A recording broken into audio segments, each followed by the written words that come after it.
Hello cruel world. So you can split serial killers into two categories, organised and disorganised. My question for today is which one is easier for the police to catch?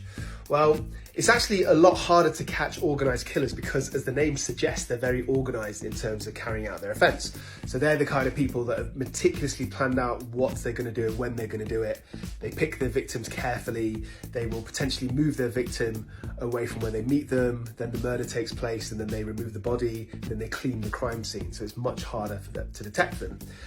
Disorganised serial killers have this sort of bloodlust and this frenzy, and they just can't contain it, and they're very impulsive in their killings. So they do this randomly. They usually go to the same place where they meet somebody, kill them and leave the body, and they don't make any attempts to try and sort of hide away the evidence. They just leg it.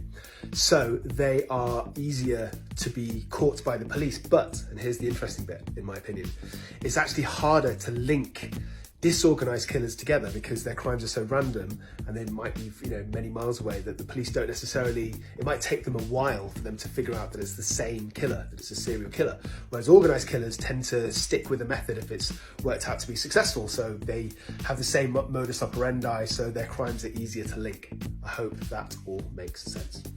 If you're interested in this topic, then firstly, what's wrong with you? And secondly, I've got you. So I'm a consultant forensic psychiatrist. I assess mentally disordered offenders for a living in courts and in prisons and psychiatric units. I give expert evidence for criminal trials.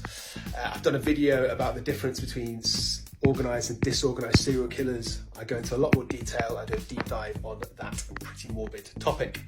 So go and check the video out. Go and check out other videos on my channel if you like your true crime with a twist of psychiatry. Sometimes I analyse high profile cases with my own personal twist and experience.